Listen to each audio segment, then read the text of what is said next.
Hello everyone, welcome to ITLS academy. हमारे lecture का topic है पैकेजिंग मटेरियल और इसके साथ ही आज के टॉपिक में हम स्मार्ट पैकेजिंग के बारे में भी पढ़ने वाले हैं। तो चलिए स्टार्ट करते हैं। सबसे पहला है packaging material.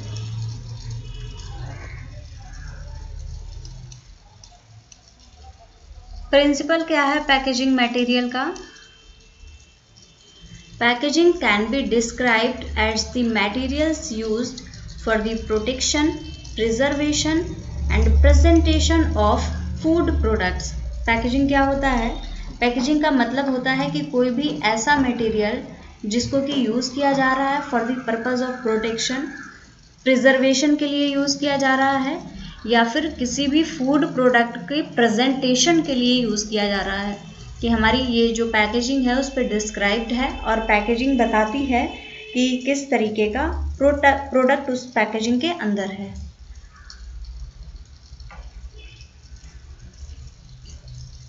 Product packaging should comply with relevant legislation and conforms to agreed specifications. जो प्रोडक्ट की पैकेजिंग होती है वो प्रोडक्ट के टाइप की होती है और जो स्पेसिफिकेशंस होती है उनको वो कंफर्म करती है, that is packaging material. Next आता है storage. Packaging material should be stored in a designated area. जो एक स्पेशल एरिया उनके लिए डिसाइड कर दिया गया है वहीं पे पैकेजिंग मटेरियल को स्टोर करके रखा जाना चाहिए। Separate from raw materials. ये जगह जो पैकेजिंग मटेरियल के स्टोरेज की होती है ये रॉ मटेरियल वाली जगह पे नहीं होनी चाहिए, ये वहाँ से सेपरेट होनी चाहिए या फिर अलग होनी चाहिए। इसके अलावा पैकेजिंग मटेरियल्स को फिनिश्ड प्रोडक्ट के आसपास भी नहीं रखा जाना चाहिए।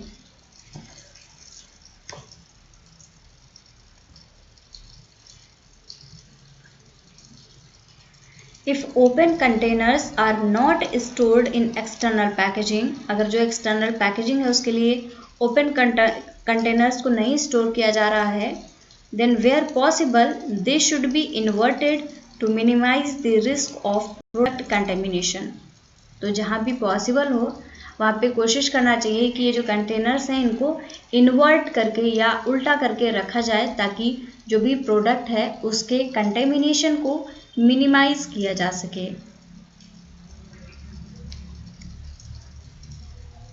Packaging liners should be coloured to minimise the risk of product contamination. जो पैकेजिंग लाइनर्स होते हैं इनको कलर किया जाना चाहिए, ये कलर्ड होने चाहिए ताकि जो प्रोडक्ट है उसके कंटेमिनेशन के रिस्क को मिनिमाइज किया जा सके, अवॉइड किया जा सके।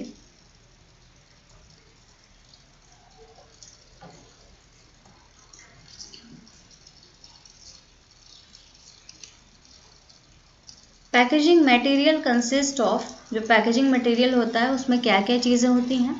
सबसे पहले आता है प्राइमरी और सेल पैकेजिंग। प्राइमरी पैकेजिंग को सेल पैकेजिंग भी बोला जाता है। इसके अलावा आता है सेकेंडरी और ग्रुप्ड पैकेजिंग। नेक्स्ट होता है टर्शरी और ट्रांसपोर्ट पैकेजिंग। ट्रांसपोर्ट करने के लिए जिस पैकेजिंग को यूज़ किया जाता है उसको ट्रांसपोर्ट पैकेजिंग बोला जाता है। और अगला है transit packaging. The main materials that are used for primary, secondary, tertiary and transit packaging include papers, glass, aluminium, steel, plastic and wood. जो पैकेजिंग मटेरियल होता है हर प्रकार की पैकेजिंग के लिए वो पैकेजिंग किसी भी चीज़ से बनी हुई हो सकती है, पेपर की हो सकती है, ग्लास की हो सकती है, एल्यूमिनियम, स्टील, प्लास्टिक, लकड़ी, किसी भी चीज़ की हो सकती है। चारों ही पैकेजिंग के लिए ये रूल कॉमनली अप्लाई होता है।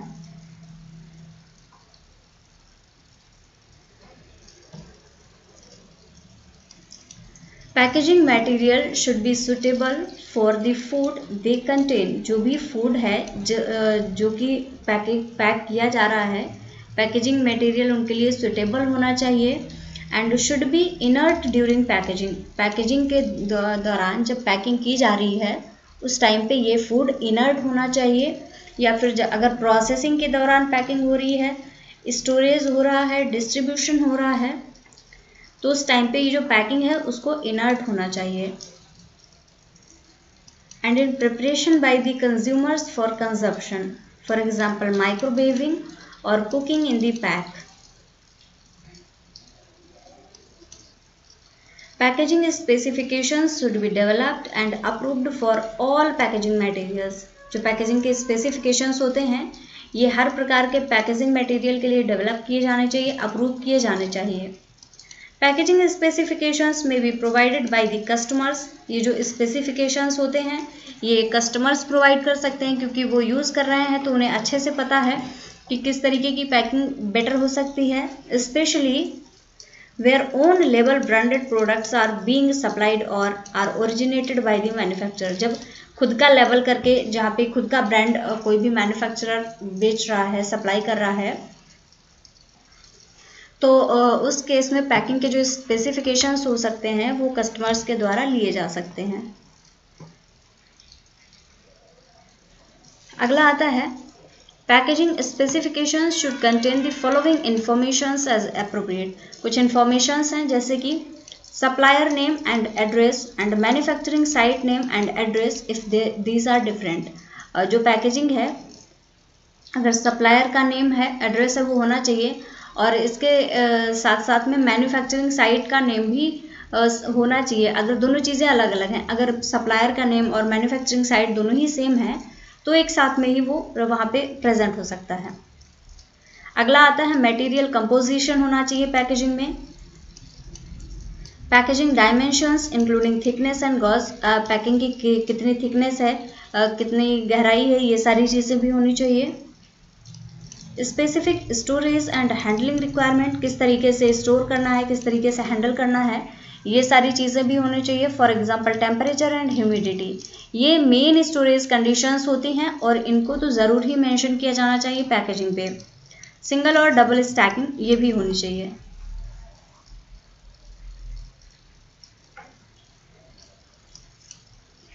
Material suitability and confirmations of adequate migration testing results and compliance with legislation। इसके अलावा होना चाहिए information on adhesive use if appropriate. अगर किसी भी एडेसिव को यूज़ किया गया है, ये रिसर्च पेपर से लिया हुआ है तो उसका ये चीज़ आ गई है, आप लोग इसे इग्नोर करिएगा। अगर कोई भी एडेसिव है उसकी इंफॉर्मेशन अगर यूज़ की गई है तो वो भी वहाँ पे होनी चाहिए। आर्ट वर्क क्या है, कैसे क्या, उसकी भी डिटेल होनी चाहिए।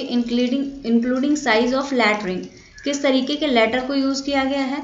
बार कोड में क्या क्या डिटेल्स हैं।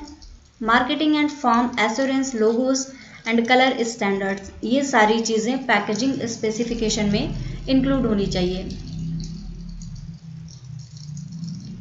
अगला आता है promotional information if there is both standard and promotional packaging utilised for the same product. अगर प्रमोशन के लिए और जो स्टैंडर्ड पैकेजिंग है दोनों को ही अगर सेम प्रोडक्ट के लिए सेम पैकेजिंग यूज़ की जा रही हैं तो उसकी प्रमोशनल इंफॉर्मेशंस को भी पैकेजिंग पे रखा जाना चाहिए।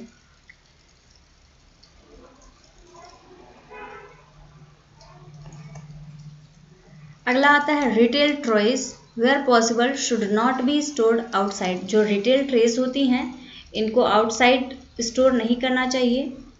They should be shrink wrapped to minimise contamination. Shrink करके इनको रैप करना चाहिए ताकि कंटेमिनेशन को रोका जा सके। Packaging should be stored according to manufacturers instruction. Packaging इस तरीके से स्टोर करनी चाहिए जैसे कि जो प्रोडक्ट को बनाने वाला है, जो मैन्युफैक्चरर है, उसने बताया हो। टू मिनिमाइज डैमेज, ताकि जो डैमेज है उससे होने वाला उसको कम किया जा सके। And possible effects on packaging integrity, या फिर जो कोई भी इफेक्ट होने वाले हैं पैकेजिंग की इंटीग्रिटी पे, उनको भी मिनिमाइज किया जा सके। Heat preserved products require the maintenance of packaging integrity to ensure quality control of product safety and quality characteristics.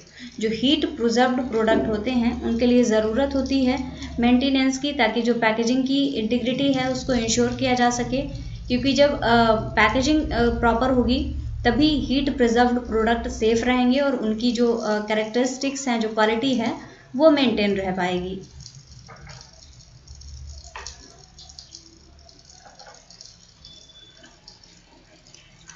Packaging should be traceable on a batch basis. Batch के basis पे packaging traceable होनी चाहिए ताकि उसको trace किया जा सके। And the quality control manager और designate should develop a packaging traceability procedure. जो क्वालिटी कंट्रोल मैनेजर होते हैं या उनकी जगह पे जो भी अपॉइंट डेजिग्नेट होते हैं, उनको इंश्योर करना चाहिए कि जो पैकिंग है उसको प्रॉपर ट्रेस किया जाए। इसके लिए प्रॉपर प्रोसीजर्स को डेवलप करना चाहिए to ensure that control is maintained, ताकि ये इंश्योर किया जा सके कि सारे कंट्रोल्स मेंटेन करके रखे गए हैं।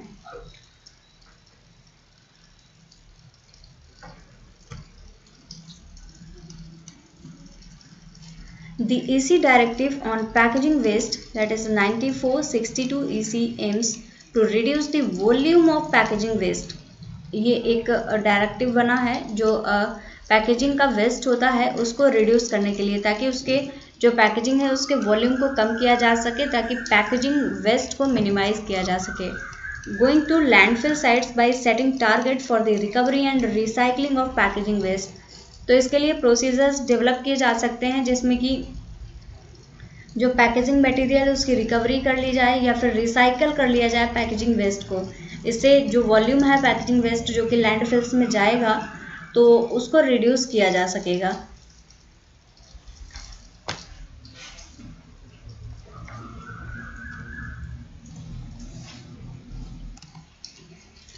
The essential requirements of packaging are, कुछ एसेंशियल रिक्वायरमेंट्स हैं पैकिंग के लिए, वो हैं first, packaging must be so manufactured that the packaging volume and weight are limited to the minimum adequate amount to maintain the necessary levels of safety. Packaging को इस तरीके से बनाना चाहिए कि जो पैकेजिंग का वॉल्यूम है और जो वेट है वो मिनिमम रखा जा सके, कम से कम उसको रखा जा सके, ताकि और ऐसा भी नहीं होना चाहिए कि बहुत कम है कि वो प्रॉपर सेफ्टी ही नहीं कर पा रहा है प्रोडक्ट की। तो वो ऐसा होना चाहिए कि जो प्रोडक्ट है उसकी सेफ्टी को भी मेंटेन रखे और कम से कम अमाउंट में यूज़ हो।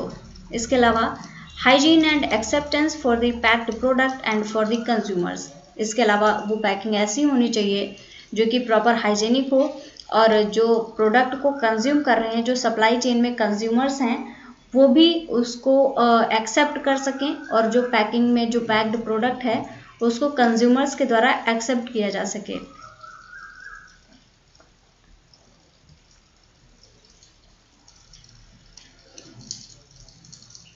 Packaging must be designed, produced and commercialized in such a way as to permit its reuse और recovery। पैकेजिंग इस तरीके से डिज़ाइन करनी चाहिए, इस तरीके से प्रोड्यूस करनी चाहिए ताकि इसके रीयूज़ को और रिकवरी को बढ़ाया जा सके। ज़्यादा से ज़्यादा कोशिश हो कि इसी पैकिंग का रीयूज़ कर लिया जाए या रिसाइकल करके रिकवरी कर लिया जाए, including recycling and to minimise its impact on the environment.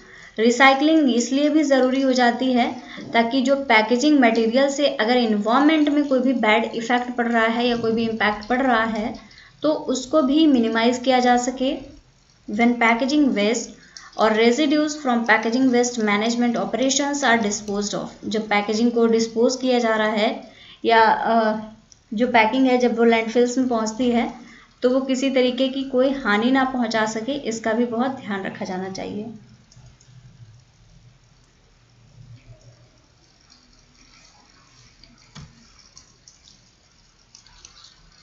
Packaging must be so manufactured that the presence of noxious and other hazardous substances and materials as constituents of the packaging material or any of the packaging component is minimized। जो packaging है उसको इस तरीके से ध्यान में रख के बनाना चाहिए कि कोई भी जो खतरनाक या नॉक्सियस केमिकल है या कोई भी सब्सटेंस है या कोई भी दूसरा हजार्डस सब्सटेंस या कोई मटेरियल है जो कि पैकेजिंग का कंस्टिट्यूट बन रहा है, पैकेजिंग का पार्ट बन रहा है, तो उस चीज़ को मिनिमाइज करना चाहिए और ऐसे सब्सटेंसेस का यूज़ नहीं करना चाहिए with regard to their presence in emission, क्योंकि ये जो प्रोडक्ट होते हैं ये आगे चल के हार्म कर सकते हैं। एश और लीचिड व्हेन पैकेजिंग और रेजिड्यू फ्रॉम मैनेजमेंट ऑपरेशंस और पैकेजिंग वेस्ट आर इंसिनेटेड और लैंडफिल, अगर इनको इंसिनेटर में अगर किया भी जाता है, इंसिनेट किया जाता है, तब भी इनकी जो ऐश बनेगी वो भी नुकसान पहुंचा सकती है, या जब ये डायरेक्ट लैंडफिल्स में जाएंगे तब भी ये नुकसान कर सकते हैं। इसीलिए इनको इस तरीके से ध्यान में रख के बनाना चाहिए कि कोई भी नॉक्सियस या कोई भी हजार्डस सब्सटेंस का यूज़ किया ही न जाए।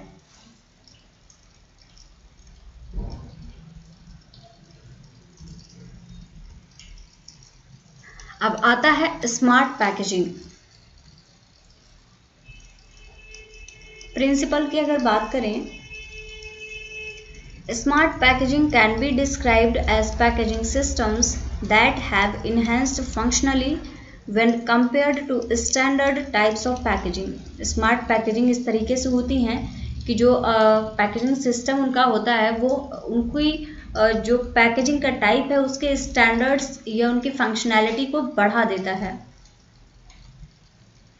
Smart packaging can B divided into 2 types. जो स्मार्ट पैकेजिंग है इसको 2 पार्ट्स में डिवाइड किया गया है। पहली है एक्टिव पैकेजिंग और दूसरी है इंटेलिजेंट पैकेजिंग। तो इनके बारे में भी हम देखेंगे। पहले कुछ जनरल पॉइंट्स हैं उनको देख लेते हैं।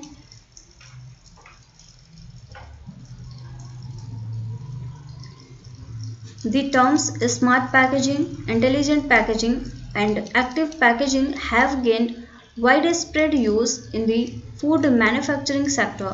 जो फूड मैन्युफैक्चरिंग सेक्टर है उसमें बहुत ज़्यादा बड़े स्केल पे, वाइडर स्केल पे आजकल टर्म्स को यूज़ किया जा रहा है, that is a smart packaging, intelligent और एक्टिव पैकेजिंग। मतलब क्या होता है, and are considered in this chapter in terms of their functions beyond inert or passive contaminant of food and their ability to extend product shelf life and to communicate informations which has historically been done through the use of product duration codes such as use by or best before। जो packaging material होता है उस पर use by या best before ये tags तो सभी ने देखे होंगे। ये भी आते हैं स्मार्ट पैकेजिंग या इंटेलिजेंट पैकेजिंग, और we can say that in the active packaging. होता क्या है, इसमें आपको इन्फॉर्मेशन मिलती है कि जो प्रोडक्ट आप यूज़ कर रहे हैं, जो प्रोडक्ट आपने लिया है उसको आप कब तक यूज़ कर सकते हैं या किस समय से पहले तक वो यूज़फुल है। तो ये सारी चीज़ें जब मिल जाती हैं तो ये प्रोडक्ट की सेल्फ लाइफ को भी बढ़ाने में पैकेजिंग हेल्प करती है, क्योंकि प्रोडक्ट की डिज़ाइन ही इस तरीके से होती है कि जो पैकेजिंग उस पर लगाई जा रही है उसमें इंश्योर किया जाए कि जो पैकेजिंग की लाइफ है, जो प्रोडक्ट है उसकी लाइफ के बारे में इंफॉर्मेशन दी जाए कि कितने समय तक वो प्रोडक्ट सुरक्षित है और कब तक उसका यूज़ किया जा सकता है।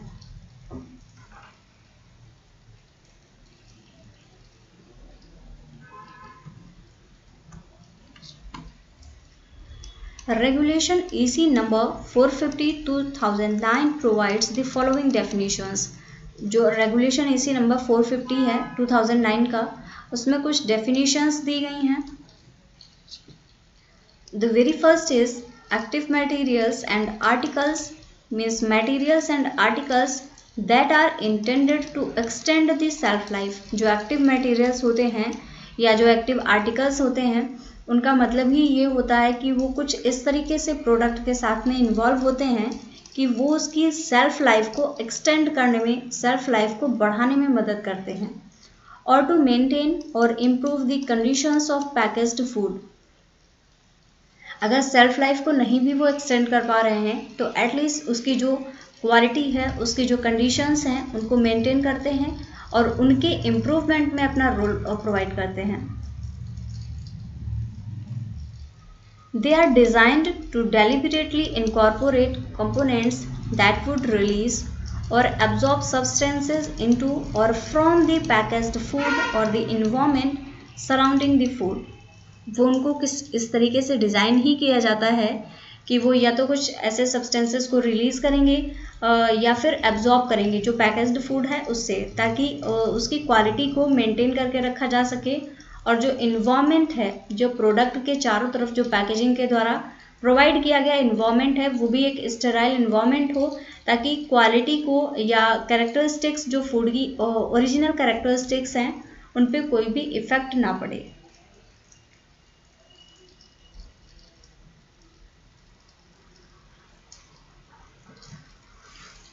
नेक्स्ट आता है intelligent material and articles means materials and articles which monitor the conditions of packaged food और the environment surrounding the food.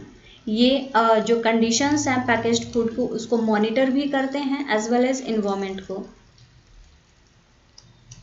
Functional barriers mean a barrier consisting of one और more layers of food contact material. Functional barrier में होता है कि जो food material है उसकी जो पैकेजिंग की गई है उसमें एक या एक से ज़्यादा लेयर्स होती हैं जो कि फूड के कांटेक्ट में रहती हैं।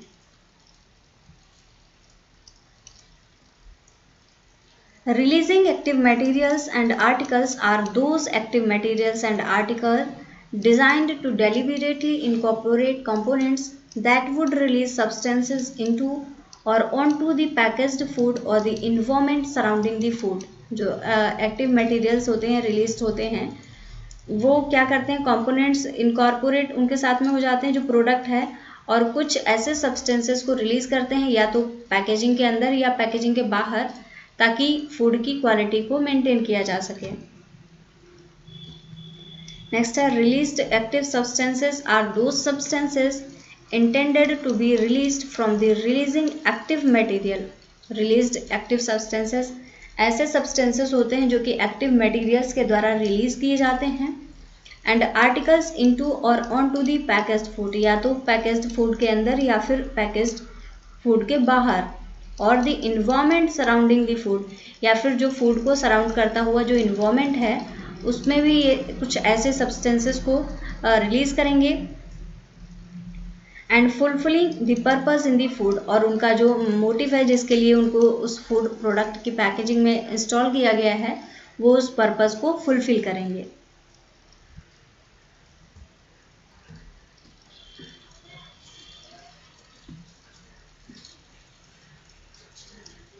Appropriate documentation must be maintained by the manufacturer that demonstrates that the active and intelligent materials being used comply with the requirements of Regulation EC number 450/2009। ये जो रेगुलेशन एक्ट था इसके अनुसार क्या क्या बातें कही गई हैं ये तो हम पहले ही पढ़ चुके हैं। तो अभी चलिए वापस चलते हैं। जो अप्रोप्रिएट डॉक्यूमेंटेशन है ये जो प्रोडक्ट का मैन्युफैक्चरर है उसके द्वारा मेंटेन करके रखना चाहिए, और उस मैन्युफैक्चरर को ये इंश्योर करना रहता है कि उसका जो प्रोडक्ट है, जो पैकेजिंग में मटेरियल एक्टिव इंटेलिजेंट मटेरियल का यूज़ किया गया है उसकी रिक्वायरमेंट्स को फुलफिल करता हो, जो भी कहा गया है रेगुलेशन इसी नंबर 450/2009 में।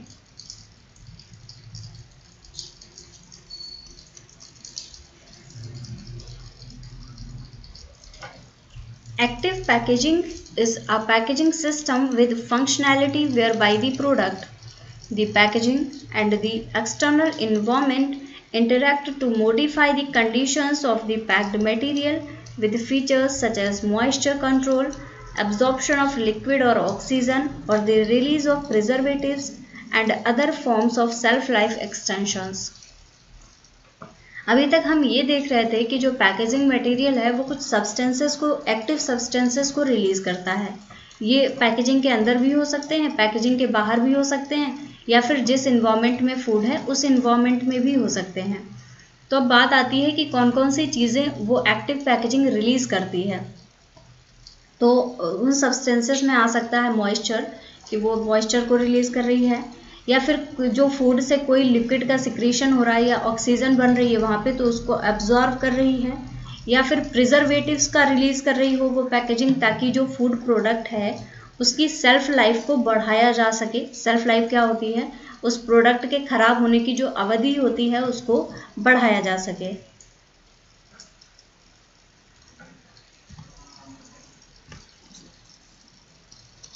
Intelligent packaging contains features that monitor the condition of the packed material. Intelligent जो पैकेजिंग होती है वो कुछ ऐसे फीचर्स को कंटेन करती है जो पैक्ड मटेरियल की क्वालिटी को मॉनिटर करते हैं कि जो कंडीशन है पैक्ड मटेरियल है वो खराब हो रहा है या अच्छा हो रहा है, ये सारी क्वालिटी आपको पैकेजिंग से ही पता चल जाती हैं। And as a result provide informations on change to the product or the product's status। ये कुछ इस तरीके की पैकेजिंग होती हैं कि प्रोडक्ट का क्या स्टेटस है, खराब हो रहा है, ठीक है या फिर कोई दिक्कत आ रही है। तो ये सारे ही चेंजेस को जो भी प्रोडक्ट में हो रहे हैं उनके बारे में आपको स्टेटस बताती रहती हैं।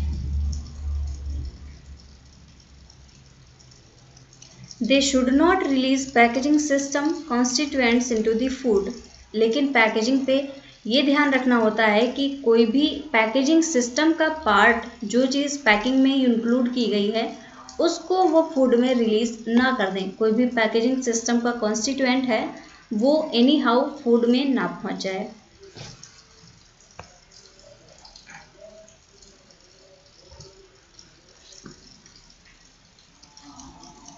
Packaging elements can also be used to prevent theft and removal from storage or retail shelves via electronic article surveillance technology। Electronic article surveillance technology एक ऐसी टेक्नोलॉजी है जिसमें कि ये इंश्योर किया जाता है कि उसको अप्लाई कर दिया जाए जो पैकेजिंग एलिमेंट है।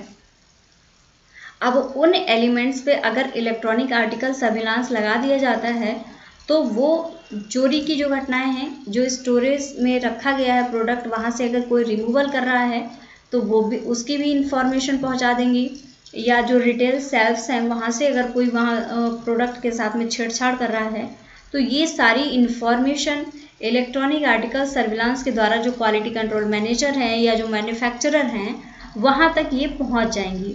तो पैकेजिंग एलिमेंट्स का बहुत इंपॉर्टेंट रोल होता है थेफ्ट में, थेफ्ट कंट्रोल में, प्रिवेंशन में। इसके अलावा स्टोरेज से अगर कोई भी गड़बड़ी की जा रही है तो उसको भी रोकनी है।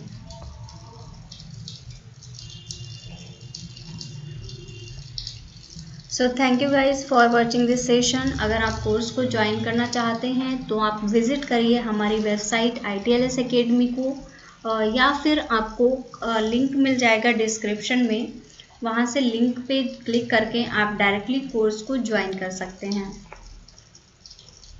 फॉलो करिए ITLS Academy को Instagram, Facebook, Twitter, YouTube, WhatsApp and LinkedIn पे। साथ ही सब्सक्राइब करिए ITLS Academy का यूट्यूब चैनल।